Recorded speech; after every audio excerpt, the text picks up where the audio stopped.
सभी श्रोता भाई बहनों को आज गोवर्धन पूजन की बहुत बहुत बधाइयाँ। संपूर्ण भारतवर्ष में देश विदेश में विराजमान सभी श्रोता भाई बहनों को भगवान गिरि गोवर्धन नाथ जी के पूजन की बहुत बहुत बधाइयाँ। आस्था चैनल के सभी श्रोताओं को, भाई बहनों को, फेसबुक यूट्यूब पर कथा का रसास्वादन कर रहे सभी श्रोता भाई बहनों को भगवान गिरि गोवर्धन नाथ जी के पावन चरणारविंद का रसास्वादन प्राप्त हो, रस तत्व प्राप्त हो। कल अपन सभी ने कथा में श्रवण करा दीपमाली का उत्सव, दीपावली का पर्व मनाया। 5 दिवसीय शिव लक्ष्मी पूजन का जो क्रम चल रहा है, उसी लक्ष्मी पूजन में आज अपन चतुर्थ दिवस में प्रवेश कर रहे हैं। बड़े सौभाग्यशाली हैं आप और हम, जो भगवान गिरि गोवर्धन नाथ जी के पावन चरणारविंद का रसास्वादन करने का अपन सबको सौभाग्य मिला है। ठाकुर जी की कृपा, दया, उदारता। कल दीपावली का पूजन आप सभी ने करा। आप और हमने मिलकर खूब दीप उत्सव मनाया, माता लक्ष्मी को अपने घर में बुलाया। पर निवेदन है, केवल माता लक्ष्मी को ही अकेले नहीं बुलाना है। हमें माता लक्ष्मी से निवेदन करना है, माँ आप जब गणेश जी को लेकर आए तो बुद्धि के देवता को लाएं। आप जब गणेश जी को लेकर आए तो रिद्धि सिद्धि को भी लेकर आए। श्रेष्ठ बुद्धि, श्रेष्ठ विचार और मन का शुद्ध भाव हमारे भीतर प्रवेश करे। घर में केवल अकेली लक्ष्मी ही श्रेष्ठ नहीं होती।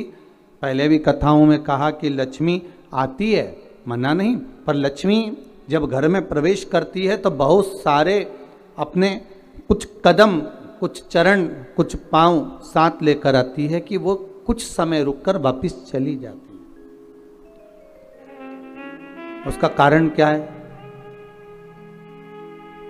जैसे नाव में छेद हो जाए, नाव में छिद्र हो जाए, और नाव में अगर छेद हो गया तो उसमें जो पानी भरा रहा है नदी का, उस पानी को निकालने का तरीका आपको आना चाहिए कि जैसे जैसे पानी बढ़ता जाए वैसे वैसे उसको दोनों हाथों से उलीचकर बाहर फेंकते जाइए।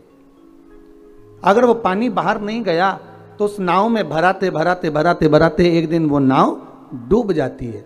उसी तरह घर में जब संपदा बढ़े, धन बढ़े, वैभव बढ़े, लक्ष्मी बढ़े, तो इन दोनों हाथों से प्रयोग कर कर कहीं सत्कर्म में हमें लगाते रहना चाहिए। कहीं सत्कर्म की ओर हमें अग्रण्य रहना चाहिए। और भगवान गिरि गोवर्धन नाथ आप सभी पर ऐसी कृपा दृष्टि बनाकर रखे कि आपके घर में वैभव, धन, संपदा, लक्ष्मी खूब कृपा दृष्टि बनाकर रखे। दीपावली के द्वितीय दिवस में भगवान गिरि गोवर्धन नाथ जी के पूजन का महत्व हमको बताया गया। आप सभी के यहाँ गाय के गोबर के गोवर्धन जी बनते हैं और उनका पूजन हम सब करते हैं। पर इस पूजन का जो प्रमाण दिया गया, इस पूजन की जो महत्वता बताई गई, इस पूजन की जो श्रेष्ठता कही गई, वो हमें प्राप्त होती है श्रीमद् भागवत से। भगवान कृष्ण की अनुपम लीला से,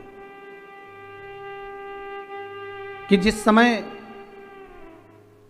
भगवान कृष्ण ब्रजमंडल में भ्रमण कर रहे हैं, पूरे ब्रजमंडल में घूमते घूमते भगवान कृष्ण आज सारी ब्रजवासियों के यहाँ, गोपियों के यहाँ मिलते हुए आ रहे हैं। तो भगवान सारे ब्रजवासियों के यहाँ जब पहुंचे तो ब्रजवासियों से मालूम करा कि आखिर कारण क्या है जो आपके यहाँ इतना पकवान बन रहा है, इतनी मिठाई बन रही है, इतना इतना साज सजाया जा रहा है। जैसे कल आपसे कोई पूछता या एक दिन पहले आपसे 2 दिन पहले कोई पूछता दीपोत्सव के पहले कि साहब आपने इतना सारा गुजिया बनाया है, पपड़ी बनाई है, खाजा बनाया है, मठरी बनाई है, खुरमे बनाए हैं, खूब सारा सामान तैयार कर कर रखा है आपने, तो ये किसके लिए रखा? तो आप अपने छोटे छोटे बच्चों से कहते हो कि जरा शांति रखो, इसको दीपावली पर तुम्हें प्रसाद में मिल जाएगा। ये पपड़ी, ये गुजिया, ये मठरी, ये बालूशाही आपको मिलेगी जरूर, पर दीपावली का पहले पूजन हो जाए उसके बाद दिया जाएगा। मतलब लक्ष्मी जी के लिए हमने सारी तैयारी करी।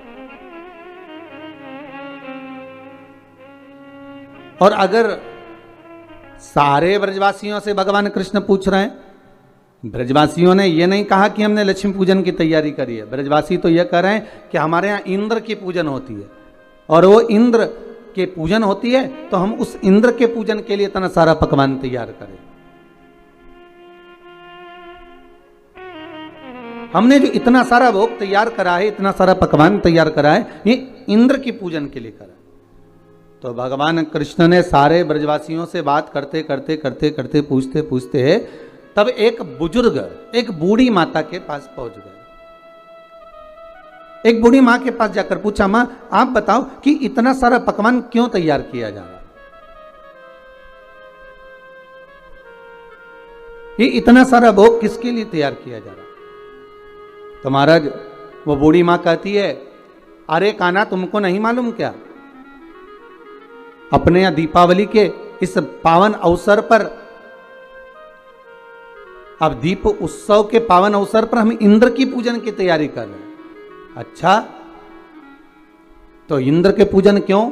तो कहा वो लक्ष्मी देता है, जल बरसाता है, और जल वृष्टि होती है ना, तो उस जल वृष्टि के बल पर हमें कुछ फसल प्राप्त होती है, चारा प्राप्त होता है जिससे गौएं चरती हैं, और वो गाय जो चरती है ना, उसका जो दूध मिलता है, उस दूध से हम मक्खन बनाकर अपना यापन करते हैं।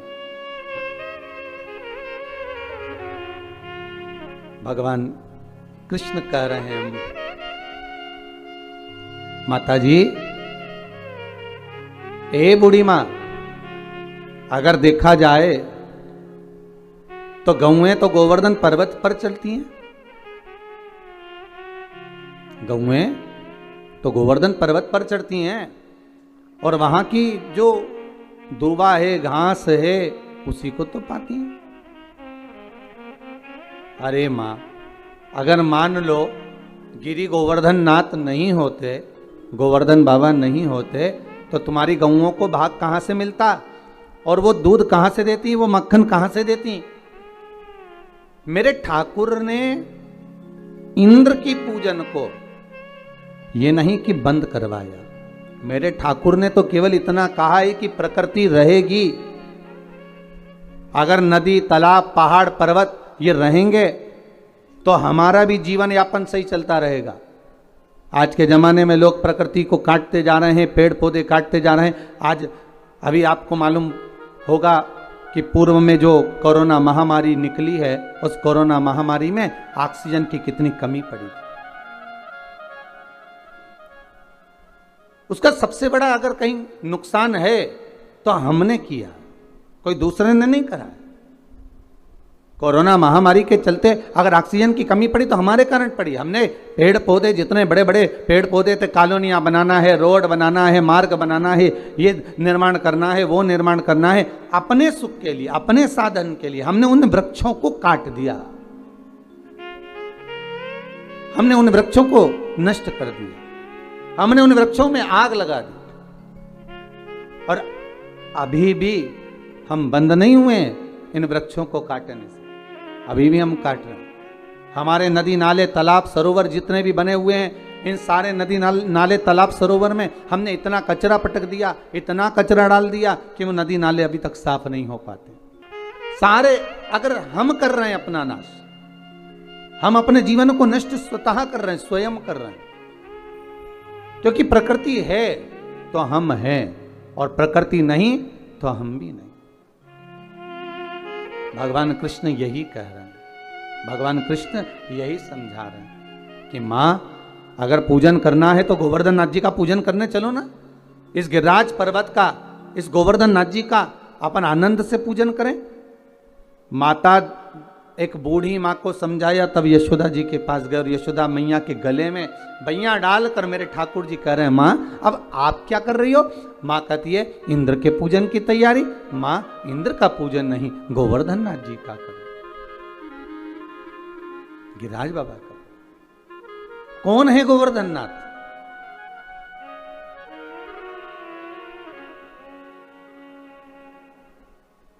पुलस्त ऋषि के मन भाए, जोर विनय कर तुमको लाए। ये कौन है गोवर्धन नाथ? महाराज जिस समय पर श्री राम जी महाराज सुंदर सेतु का निर्माण कर रहे हैं, नल नील पत्थर को राम नाम लिखकर छोड़ रहे हैं, और जो सेतु बनाया जा रहा है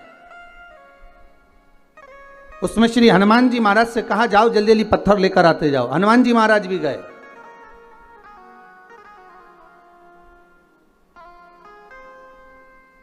महाराज और हनुमान जी महाराज गए और गिरी गोवर्धन नाथ जी को उठाकर लिया है। अब पर्वत को लाते लाते लाते लाते उन्होंने कहा इतना विशाल पर्वत है, एक ही जगह पर रख दूंगा तो बस वहीं से मार्ग बन जाएगा। पर लाते लाते इतने में सूचना मिल गई कि अब तो इस सेतु का निर्माण हो चुका है, अब सेतु का निर्माण हो गया, अब नहीं लाइए, आप उसको रख दीजिए, जहां से लेकर आ रहे हो वहीं पर रख दीजिए, जहां पर हो वहीं रख दो। श्री गोवर्धन नाथ जी को सारे बंदर जितने भी बानर थे सारे के सारे जो पर्वत ला रहे थे, हनुमान जी ने जैसे ही गोवर्धन नाथ जी को नीचे रखा, सारे बानरों ने उनके ऊपर शिलाओं को रखना प्रारंभ कर दिया। प्रारंभ करा तो गोवर्धन नाथ जी की आंखों में जल भर गया और जल भर कर श्री हनुमान जी से बोले, हनुमान तुम राम काज के लिए मुझे लेकर जा रहे थे, पर तुमने मुझे बीच मार्ग में रख दिया है। अगर मुझे भगवान नहीं मिले तो हे हनुमान मैं तुम्हें श्राप दे दूंगा कि तुम्हारी भी सेवा करने वाला बीच मार्ग में रह जाएगा। हनुमान जिसको मिलाने के लिए लेकर आए हो कम से कम एक बार उसका दर्शन तो करा देते, एक बार उससे मिला तो देते। हनुमान जी की आंखों में जल भर गया। हनुमान जी महाराज ने राम जी से जाकर कहा, नाथ वो गोवर्धन पर्वत तो मुझे श्राप दे रहा है, गोवर्धन नाथ जी की वो कंदराएं मुझे श्राप दे रही हैं। बाबा राघव जी, हे प्रभु जी आप बताओ मैं क्या करूं? भगवान राम जी ने कहा, गोवर्धन पर्वत से जाकर कहो तुम चिंता मत करो, अभी त्रेता के अंतर्गत तुम्हें लेकर आ रहे थे, तुम विश्राम करो इसी जतिपुरा में ब्रजमंडल में। जब भगवान राम का अगला अवतार होगा कृष्ण अवतार, तब स्वयं भगवान कृष्ण आप जो प्रतीक्षा कर रहे हो, जो बाट जो रहे हो, जो इंतजार कर रहे हो, भगवान स्वयं राम कृष्ण का अवतार लेकर आएंगे और भगवान कृष्ण बनकर आकर आपकी पूजन करेंगे। देखिए शिव महापुराण में भी पहले वर्णन किया कि आप अगर इंतजार कर रहे हो, आप भगवान की बाट जो रहे हो, इंतजार कर रहे हो, प्रतीक्षा कर रहे हो, विश्वास रखकर भगवान का भजन कर रहे हो, एक दृढ़ता बनाकर, एक भरोसा रखकर, विश्वास रखकर, दृढ़ता रखकर अगर भगवान की भक्ति में डूबे हो तो ये पक्का है आज नहीं तो कल मेरा महादेव, मेरा ठाकुर, मेरा राम, मेरा कृष्ण आपको मिलेगा जरूर, प्राप्त जरूर होगा।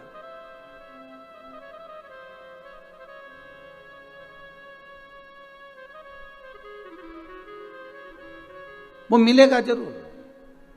महाराज उसकी प्राप्ति का केंद्र बिंदु है हमारा विश्वास। अगर विश्वास पक्का है, भरोसा यदि दृढ़ है तो परमात्मा क्यों ना आएगा। हनुमान जी जाओ गोवर्धन नाथ जी से कहकर आओ, आप इंतजार करना, बाट जोना, प्रतीक्षा करना, राम अगला अवतार लेकर द्वापर में, कृष्ण अवतार में अवश्य आएंगे और आएंगे तो आएंगे, दर्शन तो मिलेगा ही, साथ में बड़ी कृपा होगी, हम आपकी पूजन भी कर देंगे, स्वयं पूजन करेंगे, बड़ी करुणा हो। जाओ जरा बोलो, ठीक है। हनुमान जी पहुंचे गिरिराज बाबा के चरणों में। गोवर्धन, श्री गोवर्धन नाथ, अये गोवर्धन नाथ। गोवर्धन जी बोले, आइए हनुमान जी, कैसे आना हुआ? हनुमान जी कहते हैं, मैंने पूछ कर आया हूं श्री राघव जी से, श्री राम जी महाराज से आज्ञा लेकर आया हूं, केवल आपको दर्शन नहीं देंगे, मेरे राम जी जब कृष्ण अवतार लेकर आएंगे तब आपकी स्वयं पूजन भी करेंगे। शास्त्र कहता है, विश्वास रखने वाला, प्रतीक्षा रखने वाला, दृढ़ता रखने वाले के लिए भगवान केवल खाली हाथ नहीं आते, कुछ ना कुछ देकर ही जाते, कुछ ना कुछ प्रदान करके ही जाते। और मेरे ठाकुर जी ने वही करा। आज मैया यशोदा से मेरे भगवान कह रहे हैं, मैया गोवर्धन नाथ जी का पूजन करो। कौन गोवर्धन? अरे जिस पर्वत पर गौएं चरती हैं, जिसका दूध हम प्राप्त करते हैं गौओं का, और उससे माखन बनाकर अपना यापन करते हैं, मां उस गोवर्धन नाथ जी का पूजन करो। कान्हा, लाला, तुझे मालूम है इंद्र की अगर पूजन नहीं करेंगे तो वो कितना क्रोध करेगा? भगवान कहते हैं, मैया अगर देवता क्रोध करे तो वो देवता ही नहीं हो सकता, क्योंकि क्रोध तो असुरों में भरा होता है, राक्षसों में भरा होता है। जिसको क्रोध आए वो देवता नहीं हो सकता। अगर संसार के मनुष्य में एक पल के लिए, एक क्षण के लिए अगर गुस्सा आता है तो समझ लेना उसमें थोड़ी देर के लिए राक्षस भरा जाता, असुर भरा गया, एक क्षण के लिए उसकी असुर प्रवृत्ति हो गई। मानव के शरीर में 3 चीजें राक्षसी हैं। पहले नख, दूसरे दांत, और तीसरा मनुष्य के भीतर का क्रोध। मानव के शरीर में ये 3 चीज राक्षसी है। एक नख, उसका काम है केवल नोचना। दूसरा है दांत, उसका काम है केवल काटना। और एक है क्रोध, जिसके माध्यम से अपशब्द कहना, ताने देना, या किसी के लिए कुछ बोल देना, उसके लिए निंदा, उसके लिए अपशब्दों का कुछ पिटारा धर देना। ये 3 चीज राक्षसी है। अब नख का तो आप कुछ बिगाड़ नहीं सकते कि पूरे नख उखाड़ कर फेंक दोगे। दांत का भी कुछ नहीं बिगाड़ सकते कि पूरे दांत निकाल के फेंक दोगे। क्यों भाई दीनानाथ जी? दांत का भी कुछ नहीं कर सकते कि इसको निकाल कर फेंक दिया जाए। अब बचा केवल एक क्रोध। महाराज, केवल एक क्रोध बचा। तो क्रोध तो अपने हाथ में है कि महाराज चाहे कुछ भी हो जाए, हमारे भीतर इस क्रोध रूपी राक्षस को हमें प्रवेश नहीं देना है। रावण कितना अच्छा था, कितना ज्ञानी था, पर कभी कभी क्रोध में आकर जब वो शब्दों के बाण कहता था तो अपनों को चोट पहुंचा देता था। कंस भी था, हिरण्यकशिपु भी था, हिरण्याक्ष भी था। महाराज, क्रोध भी राक्षस प्रवृत्ति का एक प्रतीक है। उस क्रोध पर संयम। मां, आप कह रही हो कि इंद्र देवता को क्रोध आ जाएगा, तो क्या इंद्र अगर देवता हैं तो क्रोध आना चाहिए? इंद्र अगर देव हैं तो उनको क्रोध रहना चाहिए? हम जिन देवताओं की पूजन करते हैं, हम जिन देवताओं को मनाते हैं, हम जिन देवताओं को अगरबत्ती लगाते हैं, धूप बत्ती लगाते हैं, दिया लगाते, नारियल फोड़ते, प्रसाद चढ़ाते, माला चढ़ाते, फूल चढ़ाते, अगरबत्ती लगाते, जिनके आगे हम धोख लगाते, प्रणाम करते, अगर उन देवताओं को हमारे पूजन ना करने पर क्रोध आए तो समझ लेना कि वो देवता नहीं है। देवता को क्रोध नहीं आता, क्रोध आता है असुर प्रवृत्ति को, राक्षस प्रवृत्ति। महाराज, मां चलो गोवर्धन नाथ जी का पूजन करने के लिए। देखिए, द्रोणागिरी राजा के 3 पुत्र हैं। कितने पुत्र हैं? 3। द्रोणागिरि महाराज के 3 पुत्र हैं। द्रोणागिरि के तुम युवराजा, भक्तन के साधो हो काजा। मुनि पुलस्त जी के मन भाए, जोर विनय कर तुमको लाए। तो द्रोणागिरि जी के 3 पुत्र हैं। पहले नंबर पर द्रोणार्थ, दूसरे नंबर पर कांतानाथ, तीसरे नंबर पर गोवर्धननाथ। भारत की भूमि के 3 पर्वत ऐसे हैं जिनकी परिक्रमा होती है। पहले द्रोणार्थ जो काशी में विराज रहा है, काशी जो बसा हुआ है, काशी का जो आनंद है वो द्रोणार्थ के कारण। 5 कोस की काशी महाराज, अगर हम काशी की परिक्रमा करते हैं तो समझ लो वो द्रोणार्थ की ही परिक्रमा है। दूसरे नंबर पर कांतानाथ जो चित्रकूट में जिनका निवास है, राम जी के विश्राम के लिए, राम जी को आराम करने के लिए श्री हनुमान जी महाराज ने पहले ही द्रोणागिरि से उनके दूसरे नंबर के पुत्र कांतानाथ जी को लाकर रख दिया। दूसरे नंबर पर हैं कांतानाथ जिनकी परिक्रमा होती है महाराज 3 कोस की। कभी कई लोग कहते हैं 5 कोस की है, कोई कहते हैं 3 कोस की है, पर ये तो भगवान का भाव है कि आप जिस भाव से करते हैं भगवान उस भाव से निवास करता है। तीसरे नंबर पर हैं गोवर्धननाथ। ये पिता द्रोणागिरि के हैं और अपनी माता के बड़े प्रिय हैं। माता पिता का जो स्नेह रहता है वो जरा छोटों पर ज्यादा रहता है, छोटे पर ज्यादा प्रियता रहती है। बड़ा पिता को प्रिय, छोटा माता को प्रिय। अब बचा है बीच का मंझला, जो बीच का रह गया मंझला, तो कहे ये किसका प्रिय है? तो शिव महापुराण कथा कहती है ये भोलेनाथ जी का प्रिय है, ये ठाकुर जी का प्रिय है, राम और कृष्ण का प्रिय है। अब द्रोणागिरि ने कहा ये मेरे गोवर्धननाथ को नहीं दे सकता, पर बहुत प्रयास किया, बहुत निवेदन करा। पुलस्त बाबा माने नहीं, मुझे तप करना है, मुझे साधना करना है, मुझे तप के लिए चाहिए, मैं साधना करूंगा, मैं तप करूंगा, आप मुझे दो गोवर्धननाथ, ले चलो। गोवर्धननाथ जी से कहा आप हमारे साथ चलिए। गोवर्धननाथ जी ने पुलस्त बाबा से कहा अगर मेरे पिताजी आज्ञा देंगे, मेरी माता मुझे आज्ञा देगी तो मैं अवश्य चलूंगा, पर ऐसे नहीं जा सकता, मैं बिना माता पिता को बोले नहीं जा सकता। ठीक है, जाकर निवेदन करा पुलस्त ऋषि ने, द्रोणागिरि आपके छोटे पुत्र को चाहिए। भगवान कह ले जाओ।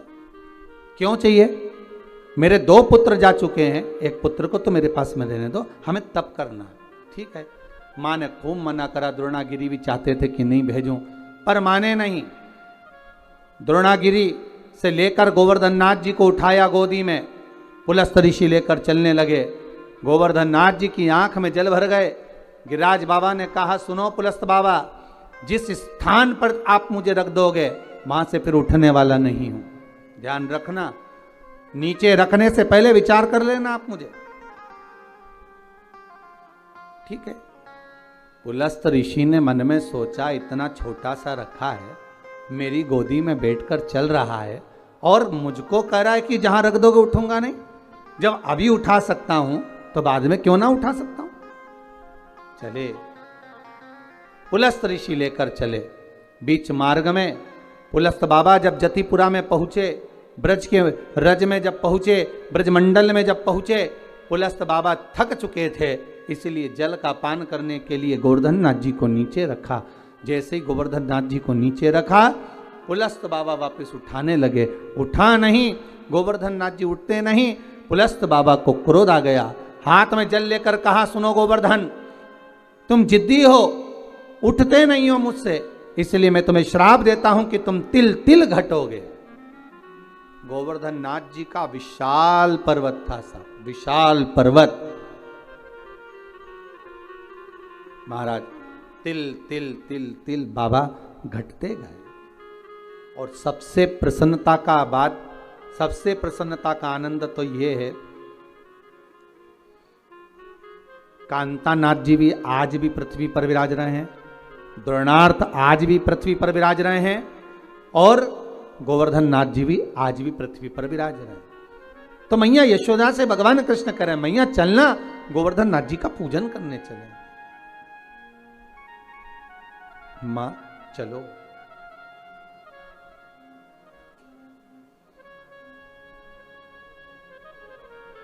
मां चलो गोवर्धन नाथ जी का पूजन करने। मैया ने कहा लाला चलने को तो चल चले, पर पहले नंद बाबा को आन दे, तेरे बाबा आएंगे और वो आज्ञा देंगे तो हम चलेंगे। मैया आप चलो तो मैया ने सारा साज सजाया, जितना सामान था सब रख लिया, भोजन का जो भी सामग्री सिद्ध हुई थी वो रख ली।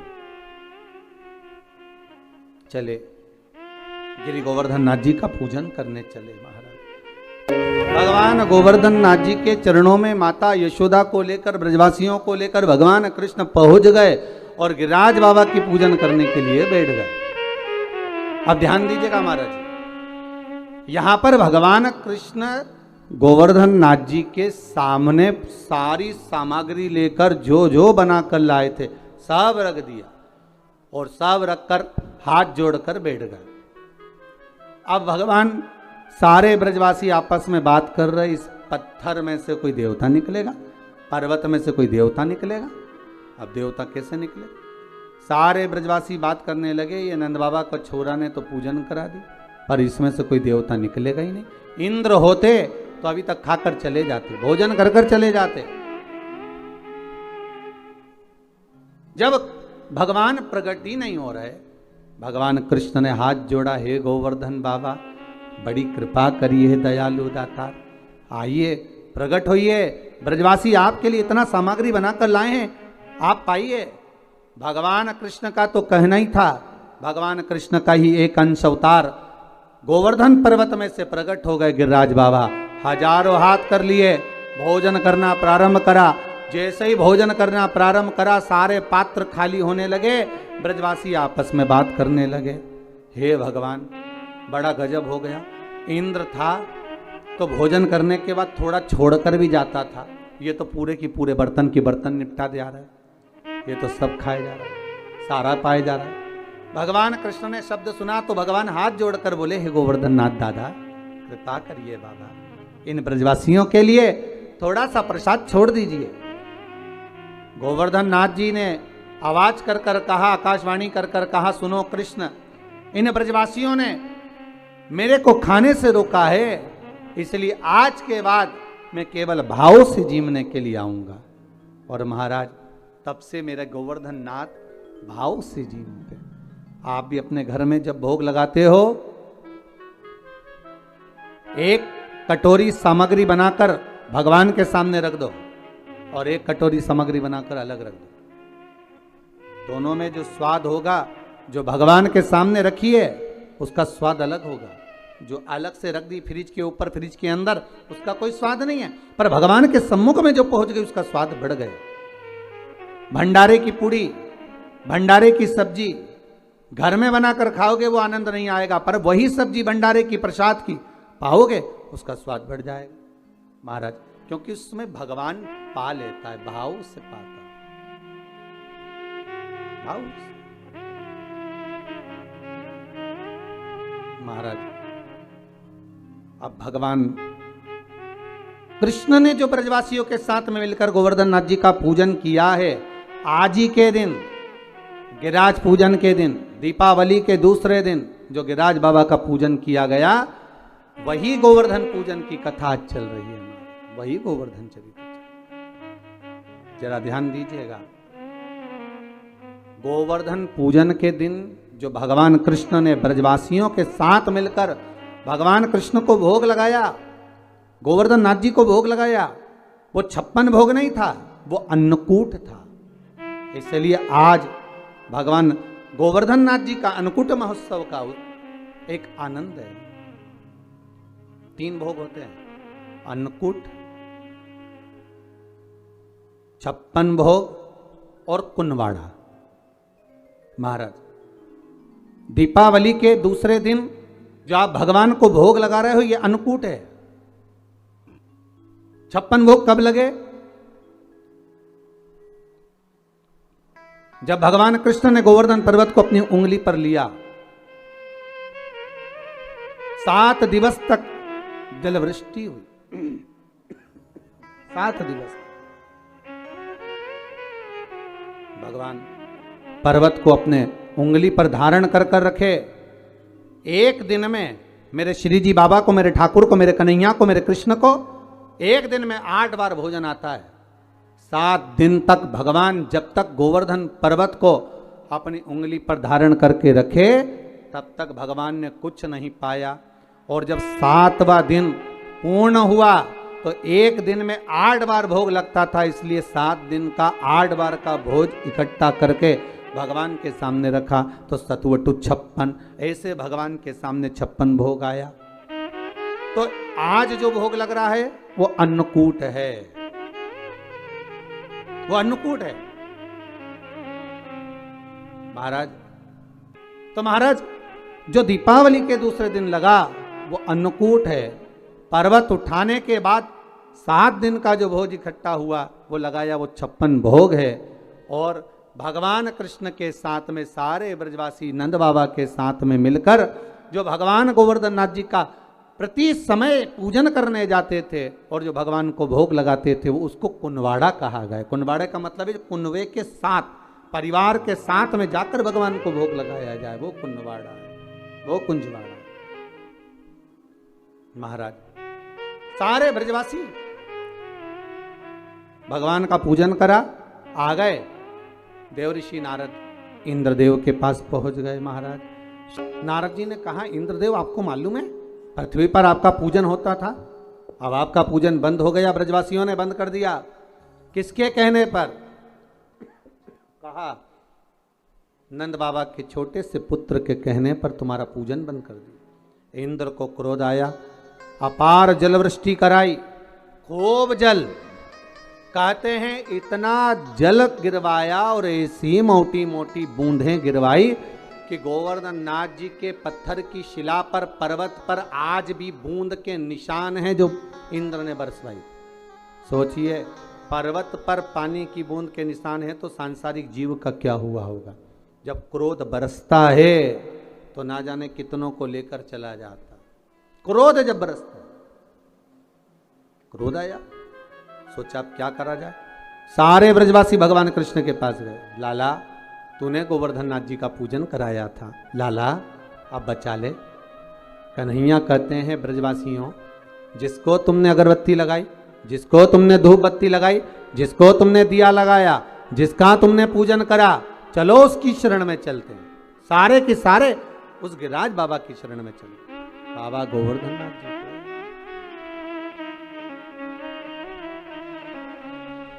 सारे के सारे गिरिराज बाबा की शरण में।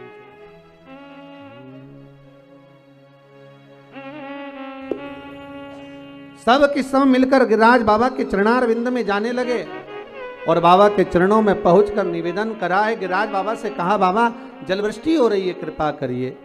भगवान बोले, गोवर्धन पर्वत में से आवाज आई, कृष्ण मैं हल्का हो जाता हूं तो अपनी छोटी सी उंगली पर मुझे धारण कर लो। भगवान कृष्ण ने गोवर्धन नाथ जी को अपनी छोटी सी उंगली पर धारण करा। 7 दिवस बरखा भारी हुई, तब जाकर इंद्र क्षमा मांगने आए और गोवर्धन नाथ जी को भूमि पर रखकर भगवान कृष्ण ने कहा, गोवर्धन नाथ जी कली में तुम समदेव ना दूजा, सुर नर मुनि सब करते पूजा। हे गोवर्धन नाथ, कलयुग में तुम्हारे समान कोई देव नहीं होगा। संसार के लोग आपकी पूजन कर कर सुख पाएंगे। जो आपकी परिक्रमा लगाएगा, दूध चढ़ाएगा, मनवांछित फल पाएगा। ऐसे मेरे गोवर्धन नाथ जी हैं। आप जो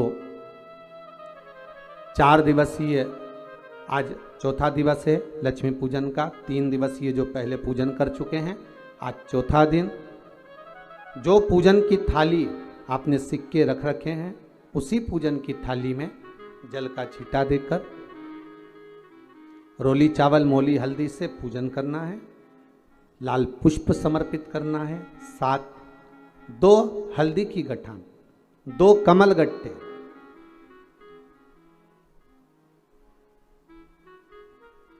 2 तरह का मीठा हो तो वो महाराज आप समर्पित करें। 2 अमरबेल के टुकड़े उस थाली में समर्पित करें और निवेदन करें माता लक्ष्मी से। 5 घी के दिए जलाएं, दीप प्रकट करें और माता लक्ष्मी की पूजन अर्चना कर कर भोग लगाकर माँ से निवेदन करें, माँ हम 5 दिवसीय आपकी आराधना कर रहे हैं जो दीप महोत्सव के रूप में। कृपा करो माँ, हमारे घर में धन वैभव लक्ष्मी का भंडार भरो माँ। माता से निवेदन करे और निवेदन करके माँ से तब 5 दीप उठाकर आरती करिए माता लक्ष्मी की, और लक्ष्मी माता की आरती कर उन दीपों को, एक जहां गोवर्धन नाथ जी का पूजन आपने करा है, एक दीप वहां लगा दीजिए जो सुबह आपने गिरिराज जी का पूजन करा। दूसरा दीप पानी के परिंडे के पास लगा दीजिए जो हंडा आपने पानी का भरा हुआ है। तीसरा दीप घर के हॉल में जो मुख्य द्वार हो उसके पास में, जो मुख्य द्वार हो उसके नजदीक में लगा दीजिए महाराज। चौथा दीप तुलसी के क्यारे के पास लगाइए। 5वां दीप जहां पर माता लक्ष्मी का पूजन करा है वहां पर विराजमान कर दीजिए। ऐसे 5 स्थान पर 5 दियों को रखो। थोड़ी देर द्वार के पास में माता लक्ष्मी का आवाहन करो, माता लक्ष्मी से विनती करो, हे माँ आप हमारे घर में सदा विराजमान रहिए। और बाबा गोवर्धन नाथ जी से, गोवर्धन का मतलब होता है गौ मतलब लक्ष्मी, वर्धन मतलब वृद्धि, जो लक्ष्मी की वृद्धि करने वाले हैं, जो संपदा के देने वाले हैं, लक्ष्मी को प्रदान करने वाले हैं, ऐसे गोवर्धन नाथ बाबा आप हमारे घर में संपदा की वृद्धि करिए, लक्ष्मी की वृद्धि करिए। बाबा से निवेदन करो।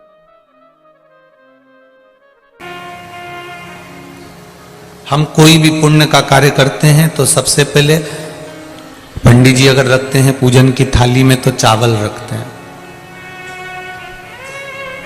हम अगर कलश भी रखते हैं तो पहले उसके नीचे चावल रख देते हैं। हमारे यहाँ कोई शुभ कार्य होने वाला होता है तो हमारे यहाँ चावल का प्रयोग पहले किया जाता है।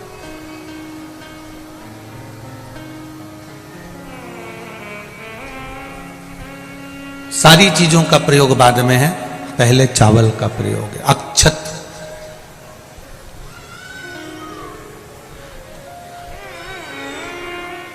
क्योंकि चावल में गुण होता है। चावल का सबसे बड़ा गुण होता है कि एक मुट्ठी चावल पकाने पर इतना हो जाता है कि वो आपकी थाली भर देता है। ये चावल का गुण है।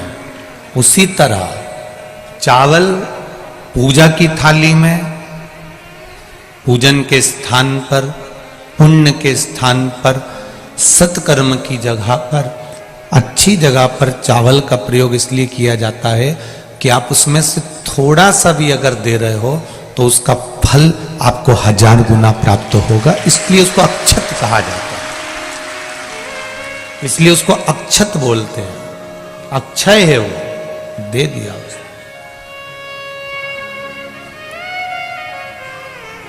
पुण्य, एक मुट्ठी चावल को हम पकाते हैं तो इतना सारा हो जाता है, उसी तरह पुण्य थोड़ा सा करने पर इतना हो जाता है। हम थोड़ा सा भी कर रहे हैं तो उसका फल हमको मिलता जरूर है।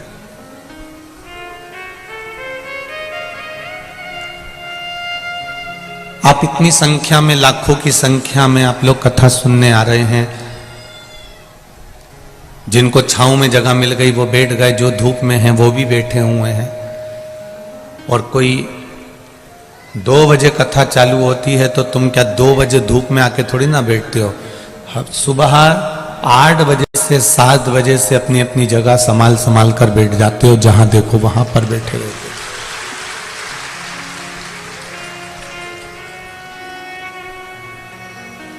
शायद कानपुर के लोग कह रहे थे, अभी कल्याणपुर वाले, हम सुबह जब आनंदेश्वर गए तो बता रहे थे इतना इंतजार तो गुरुजी शायद ही कानपुर वासियों ने किसी कथा का करा होगा जो आपका कथा का।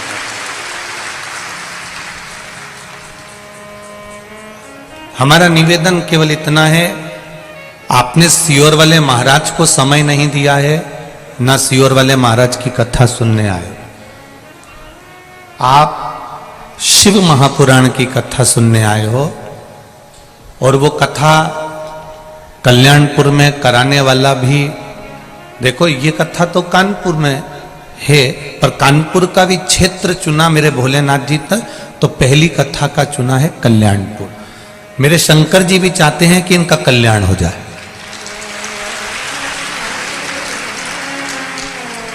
कल्याणपुर क्षेत्र चुना, और ये कथा, ये जितने भी जजमान बने हैं या जितने भी आयोजक समिति है, ये इनके बस की नहीं थी। इनने तो पहले दिन की भीड़ देख के ही हाथ पटक दिए थे। सीधी बात है, जो है वो है। पर प्रशासन ने भी इनका कदम से कदम मिलाकर 2 कदम आगे चलकर पुलिस प्रशासन ने और यहां के प्रशासन ने साथ लिया।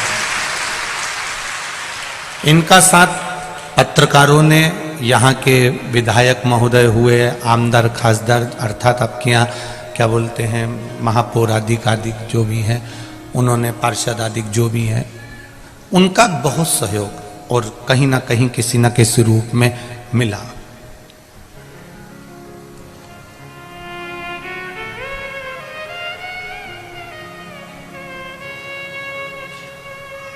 कोई कह रहे थे, गुरुजी हमने तो कुंभ का मेला देखा था और दूसरी बार कानपुर का ये मेला देखा। ये शिव कृपा से मिला, इतना सामर्थ्यता नहीं है। कथा कराने वाला मेरा आनंदेश्वर महादेव था, उसको सुनना थी, इसलिए उन्होंने गंगा जी के घाट पर बैठकर इसको करा दिया और आप और हमने इसको सुन लिया। कराने वाला कोई दूसरा नहीं है। मीडिया संघ ने इसको पूरा लिख लिख कर जनमानस तक भेज दिया, बहुत दूर दूर तक मीडिया ने इसको पहुंचाया। अपनी कलम का सदुपयोग करा जो इनको माता सरस्वती ने प्रदान करी है। वो कलम का प्रयोग इन्होंने अपने माध्यम से किया और उसका सुख संपूर्ण विश्व को मिला।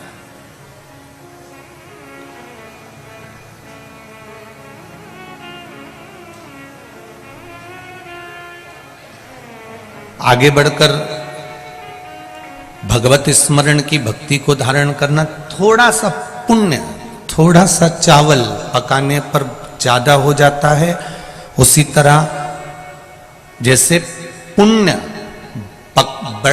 थोड़े से ज्यादा होता है, उसी तरह पुण्य की शरण में पाप अगर रहता है तो पाप ज्यादा से थोड़ा हो जाता है।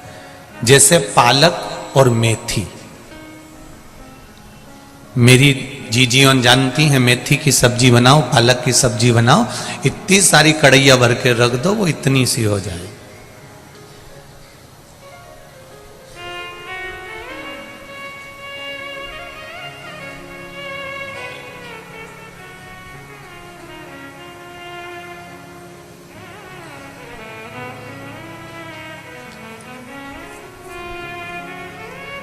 यहां पर ऐसा नियम है कि नहीं मालूम नहीं, पर मारवाड़ियों में ऐसा नियम है। मारवाड़ियों में एक नियम होता है कि जब कोई मरता है, मरने के बाद में जब उठावना होता है, उठावना होने में जो पुरुष होते हैं वो मंदिर जाते हैं, मंदिर से जब वापस आते हैं तो घर की स्त्रियां पालक लेकर खड़ी रहती हैं। अब यहाँ है कि नहीं मालूम नहीं, पर मारवाड़ में ऐसा नियम रहता है। अब वो पुरुष आया, स्त्रियों ने उस पालक को थोड़ा सा दिया, क्यों, उसका कारण क्या होता है? उसका कारण केवल इतना है कि कहीं कोई पाप कर्म अधिकता में रह गया हो तो परमात्मा उसको थोड़ा कर दे और हमारा जो पुण्य है उसको प्रबल कर दे। पुण्य की प्रबलता हो जाए और पाप थोड़ा हो जाए। महाराज,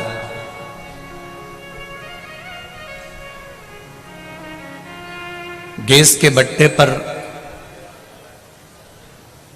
दूध को तपा रहे हो, थोड़ा तुमको कहीं जाना है और जल्दी है, तो गैस का जो खटका होता है उसको स्लो रखोगे कि तेज रखोगे? बोलो बोलो जरा। तेज रखोगे। क्यों? क्योंकि तुम्हें कहीं जाना है, तुम्हें कहीं पहुंचना है। जब तुम्हें कहीं पहुंचना है तो तुमने वो गैस का जो खटका है, गैस का जो बर्नर है, उसको तेज कर दिया कि दूध जल्दी पक जाएगा और मैं जल्दी चली जाऊंगी।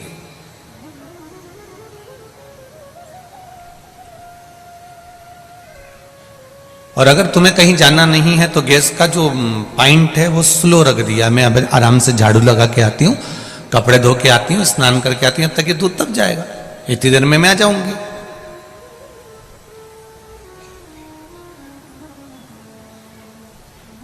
भजन का भी ऐसा ही बल है।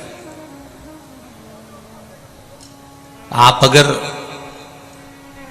थोड़ा सा भजन का बल बढ़ाओगे, थोड़ा सा भजन का बल तेज कर दोगे, थोड़ा सा भक्ति का बल तेज कर दोगे, तो ये निश्चित है जैसे दूध तप जाता है, उकल जाता है, उफन जाता है, उसी तरह मेरे परमात्मा की कृपा भी उछल जाती है, उफन जाती है और वो आशीर्वाद दे ही देता है। अपने भजन के बल को बढ़ाने का थोड़ा सा प्रयास करिएगा, ज्यादा नहीं। हम फिर कहेंगे गाय के पीछे बछड़ा चलता है, पति के पीछे पत्नी चलती है, गुरु के पीछे चेला चलता है, और जो जल चढ़ाता है देवाधिदेव महादेव को, एक लोटा जल जो अपने घर से लेकर जा रहा है, मेरा महादेव उसके पीछे पीछे चलकर उसका कल्याण कर देता है। वो निश्चित है।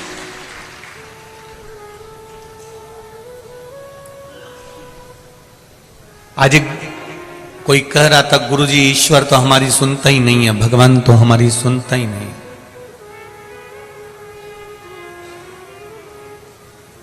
हम कहते हैं क्यों नहीं सुनता?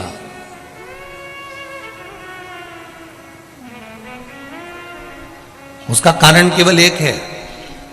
गुरुजी मैंने 2 घंटे भगवान का भजन करा, मैंने श्री शिवाय नमस्तुभ्यम का जाप करा, मैंने पूजन करी, मैंने अर्चना करी, मैंने आराधना करी, मैंने पाठ करा, मैं शिव जी के रोज मंदिर जाता हूं, रोज अभिषेक करता हूं, रोज अर्चना करता हूं, उसके बाद भी भगवान मेरी क्यों नहीं सुनता?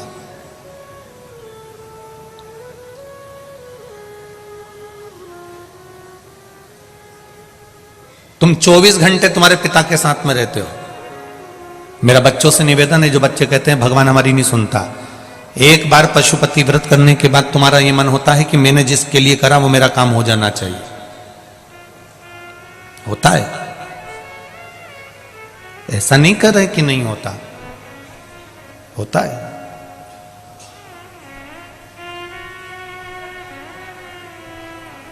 ईश्वर हमारी क्यों नहीं सुन रहा? हमने पूजन करी, आराधना करी, अर्चना करी, पशुपति व्रत करे, जल चढ़ाया, धूप बत्ती लगाई, अगरबत्ती लगाई, सब करा हमने, फिर भगवान दिया भी लगाया हमने, भगवान ने क्यों नहीं सुना? मैं उनसे कहना चाहूंगा जो लोग कहते हैं कि ईश्वर हमारी क्यों नहीं सुनता, जो कहते हैं कि ईश्वर हमारी नहीं सुनता, मैं उनके लिए कहना चाहूंगा, मैं उनके लिए बोलना चाहूंगा कि एक बात का ध्यान रखिएगा, बेटे के साथ में बाप हर पल हर घड़ी रहता है, बेटा और बाप दोनों साथ में रहते हैं, उसके बाद भी बेटे पर बाप का अंतिम समय जब आता है, तब जब सोचता है कि मैं बीमार पड़ गया, तब बाप अपने बेटे पर पूर्ण भरोसा कर कर सारी जायदाद पे सिग्नेचर करता है। क्या इससे पहले कर देता है क्या? कि तुम 2, 4, 8 साल पिता के साथ में रहे, 10 साल साथ में रहे और वो तुमको अपना मकान दे देगा, अपनी दुकान दे देगा, अपनी जमीन दे देगा, अपनी जायदाद दे देगा? नहीं देगा इतनी जल्दी। जब तक वो ये जान नहीं लेगा कि विश्वास पक्का हुआ कि नहीं हुआ, तब तक वो नहीं देगा अपनी जायदाद। अपना जो धन है, अपना जो वैभव है, वो जब तक नहीं देगा जब तक कि वो देख नहीं लेगा कि ये इसको विश्वास जागा कि नहीं जागा।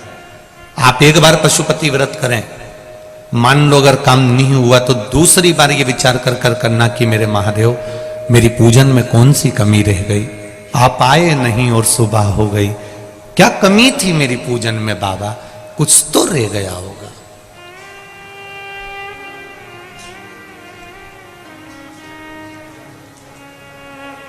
कई लोग कहते हैं गुरुजी हमने बेलपत्री और शहद वाला भी प्रयोग करा, परंतु सबका हुआ, हमारा क्यों नहीं हुआ। तो हम उनसे कहना चाहेंगे कुछ ना कुछ त्रुटि तुम्हारी जरूर होगी।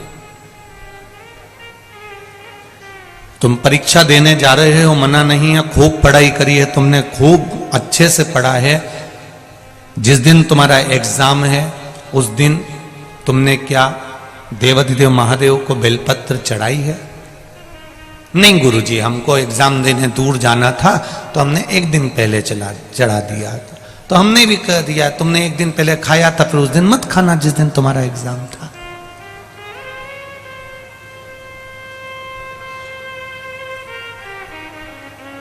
जिस दिन तुम्हारा एग्जाम है आप पढ़ाई करो, दिल से करो, उसके साथ में एक पत्र आया।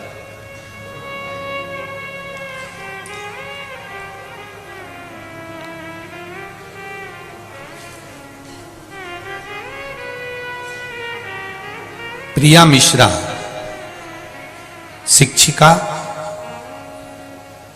LIC अभिकर्ता, पनकी कानपुर से आई हैं। कहीं बैठी हो तो हाथ हिलाइएगा। कहीं बैठी आप ही हैं? ठीक है, दोनों हाथ हिला दो इधर। श्री शिवाय नमस्तुभ्यम। हाँ, दोनों हाथ हिलाओ एक बार। श्री शिवाय नमस्तुभ्यम।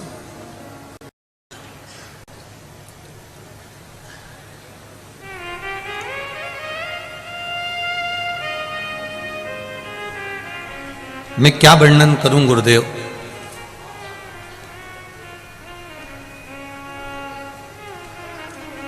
इतना साहस नहीं कि मैं भगवान भोलेनाथ की महिमा का वर्णन कर सकूं।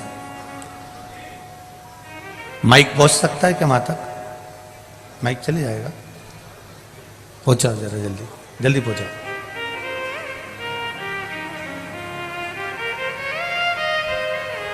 कार्यकर्ता एक दूसरे को माइक देते जाओ, पहुंच जाएगा। हाँ हाँ, पहुंचाइए, एक दूसरे को दे दो, दे दो, यहीं दे दो एक दूसरे को। हाँ, एक दूसरे को तो बढ़ाते जाओ। हाँ दो, बढ़ाइए। हाँ दो, यहीं दो बाबा, कहाँ ले जा रहे हो? हाँ दो, नीचे लेडीजों को दे दो, वो तो बहुत समझदार है मेरी माता है, वहीं बैठे बैठे ही बढ़ा देगी, खड़े होने की जरूरत ही नहीं पड़ेगी। हाँ देते जाओ, देते जाओ, जरा उधर पहुंचाओ। हाँ देते जाओ उधर, बाकी के बैठते जाओ आप लोग। हाँ बढ़े जाओ, देते जाओ उधर। हाँ देते जाओ। श्री शिवाय नमस्तुभ्यम गुरुजी। श्री शिवाय नमस्तुभ्यम दीदी, कैसे हैं आप? बहुत अच्छे हैं। कहाँ से आई हैं? मैं पनकी से आई हूँ। पनकी कानपुर। हाँ, पनकी में कहाँ रहती हैं? पनकी गंगागंज रहती हूँ, गणेश शंकर विद्यार्थी नगर। अच्छा, क्या नाम है आपका? प्रिया मिश्रा नाम है मेरा। आप बड़ी प्रसन्न दिख रही हैं और बहुत अच्छी बातें आपने इस पत्र में लिखी मेरा है। रोम रोम खिल रहा है गुरुदेव, मैं बखान नहीं कर सकती अपनी आपने वाणी से कुछ भी।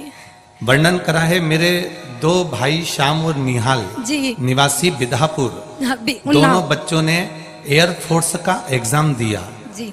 आपके बताए गए उपाय बेलपत्र वाला शहद लगाकर जाने से दोनों लोगों को बहुत अच्छे नंबर सफलता के लिए मिले हैं जी। अब ये बताएं कि एग्जाम तो दिया थे जी, उसके बाद में काम अटक गया था जी। उनका। गुरुजी एग्जाम दे के आए, बहुत अच्छे नंबर मिले, लेकिन जब मेडिकल हुआ और रनिंग वगैरह हुई, दौड़ हुई, तो उसमें इन लोगों को ऐसा महसूस हुआ सब कुछ इतनी आसानी से होता चला गया मानो बाबा सब कुछ कर रहे हों। जी। मेरा एक भाई तीसरा चौथा अटेम्प्ट था और एक भाई का पहला अटेम्प्ट था। जी। मेडिकल में एक भाई को तो आंखों की थोड़ी सी प्रॉब्लम बता दी, उसमें भी उसने तुरंत मेडिकल क्लियर कर लिया। और एक भाई के 8 दांत खराब बता दिए और 5 किलो वजन कम कर बता दिया। फिर भोलेनाथ जी ने क्या किया वो बता दो। 15 दिन का टाइम दिया, सब लोगों के मन में निराशा आ गई, लेकिन मेरे अंदर एक जोश था, नहीं मेरे भैया आएंगे, करेंगे आके। भोलेनाथ से मैंने अपना भाई बहन का रिश्ता बना के आपने रखा। लिखा इसमें, मैंने श्री शिवाय नमस्तुभ्यम का जाप मेरे पूरे परिवार ने पूरे करना प्रारंभ कर परिवार दिया, ने, बच्चा बच्चा और जो एक जहाँ लोटा पर था। जल हम दोनों भाइयों को ले जाकर शिव जी को चढ़ाना प्रारंभ कर दिया। जी, बच्चा बच्चा जहाँ पर जो था वो वहीं से बैठकर श्री शिवाय नमस्तुभ्यम का जाप कर रहा था, और मानो अंदर स्वयं बाबा सब कुछ कर रहे हो। इतनी जल्दी सिलेक्शन लेटर हाथ में लेके बाहर जय निकल हो, आए जय हो, जय हो। ये दोनों। अब आपका दोनों भाइयों का सिलेक्शन लेटर हाथ में आ गया और हाथ बाबा ने में आ कृपा गया। कर दी। जी, हर हर महादेव, बहुत बहुत बधाई आपको। आपको इंडियन एयरफोर्स में दोनों भाइयों की जी, सर्विस लगने की बाय। बहुत बहुत बधाई। बैठिए। श्री शिवाय नमस्तु। ये शिव है, ओम है। परीक्षा बहुत लेता है, बस आपका दिल, आपका समर्पण, आपका चित्त, आपका मन भगवान में रमना चाहिए। उस बहन ने एग्जाम देने के साथ में विश्वास नहीं तोड़ा। उसने अपने भाइयों से कह दिया था कि तुम चलो। उस पत्र में लिखा है कि मैंने बेलपत्री पर शहद लगाकर शिव जी को चढ़वाया है, तो रिजल्ट तो वो देगा ही। पास भी हो गए, पर ज्वाइनिंग लेटर नहीं है, क्योंकि 5 किलो वजन भी कम है, दांत में कुछ प्रॉब्लम भी है। फिर जल चढ़ाना प्रारंभ करा, फिर शिव मंदिर जाना प्रारंभ करा, फिर श्री शिवाय नमस्तुभ्यम कहना प्रारंभ करा। हम फिर कहेंगे कानपुर वासियों से और संपूर्ण आस्था चैनल पर जितने भी लोग कथा सुन रहे हैं, फेसबुक यूट्यूब पर जितने कथा सुन रहे हैं, एक लोटे जल का महत्व क्या है ये आप जब समझोगे, जब दिल से और विश्वास रखकर चढ़ाओगे, तो आपको समझ में आ जाएगा। विश्वास मत टूटने देना, विश्वास मत डिगने देना। भरोसा जब डिगता है, भरोसा जब टूटता है, तो फिर वो किसी काम का नहीं रहता।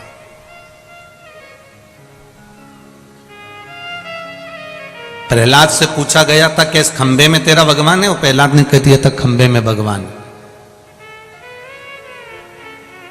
ध्रुव जी वन में बैठे हैं और नारद जी पूछ रहे हैं यहां बैठकर भगवान का भजन कर रहे हो, क्या वन में भगवान है? ध्रुव जी ने कह दिया था वन में भगवान है। मीराबाई से कहा था इस जहर के प्याले में भगवान है, हाँ इसमें भी अमृत है। इस सांप में भी परमात्मा है, सांप में भी परमात्मा है। इस शेर में भी परमात्मा है, शेर में भी परमात्मा। नामदेव जी ने कह दिया था कि इस श्वान में, इस कुत्ते में भी परमात्मा का निवास है, तो घी की रोटी मैं दूंगा इस श्वान को। रामकृष्ण परमहंस जी स्वामी विवेकानंद जी से कहते हैं घट घट में परमात्मा समाया हुआ है, उसको प्रकट करने का तरीका आपको आना चाहिए। आपके शरीर में भी अग्नि है, इसलिए पंच तत्व में जब ये शरीर विलीन होता है तो अग्नि भी अपना शरीर भाग ले जाती है। आप थोड़ी देर हाथ घिसेंगे, अग्नि प्रकट हो जाएगी। बोलो होती कि नहीं होती? हाथ गर्म हो जाता है, और तेज घिसो तो छाला पड़ जाएगा, अग्नि प्रकट हो जाएगी। कपड़ों में भी अग्नि है, पत्थर में भी अग्नि है, लकड़ी में भी अग्नि है। ऐसी कोई वस्तु जिसमें अग्नि का भाव नहीं, बस थोड़ा सा हाथ घिसोगे अग्नि प्रकट हो जाएगी। परमात्मा सब में है, कंकर में शंकर है, हर जगह पर मेरा देवादिदेव महादेव बैठा हुआ है, प्रत्येक जगह पर बैठा हुआ है, उसको प्राप्त करना पड़ेगा। कई लोग हमसे कहते हैं गुरुजी आप तो कहते हो कि शंकर जी के मंदिर जाओ, तुम्हारे घर के पास में जो शिव जी का मंदिर हो वहां जाओ, आप कभी ये क्यों नहीं कहते कि आप सीहोर आओ, कुबेरेश्वर धाम आओ? जब तुम्हारा अच्छा कर्म, जैसे ये हमारे लोग जितने भी यहाँ पर बैठे हुए हैं ये अच्छे से जानते हैं, जब किसी गांव में कोई घटना घटती है ना, कोई गांव में अगर किसी का एक्सीडेंट हो जाता है, किसी गांव में अगर कोई आग लग जाती है, किसी गांव में अगर कोई छोटी सी घटना घट जाती है, कोई मकान टूट गया, कोई गिर गया, पड़ गया, तो उसको डायरेक्ट कानपुर के हॉस्पिटल में लाके नहीं पटकते हैं। पहले उसको प्राथमिक उपचार के लिए गांव का जो हॉस्पिटल होता है पहले उसमें रखते हैं। बोलो रिजीजियो सही है कि गलत है? डायरेक्ट उसको गांव से शहर नहीं लाएंगे, पहले जो हॉस्पिटल गांव में है, पहले प्राथमिक उपचार उसको गांव में दिया जाएगा, और प्राथमिक उपचार देने के बाद में फिर उसको पट्टी वगैरह करने के बाद, इंजेक्शन वगैरह लगाने के बाद गांव में जो डॉक्टर होगा वो देख लेगा, हॉस्पिटल का डॉक्टर देखकर फिर कह देगा इसको हमने कानपुर रेफर कर दिया, हमने इसको ग्वालियर रेफर कर दिया, हमने इसको भोपाल भेज दिया है, हमने इसको इंदौर, हमने इसको दिल्ली भेज दिया, हमने इसको मुंबई भेज दिया। पहले प्राथमिक उपचार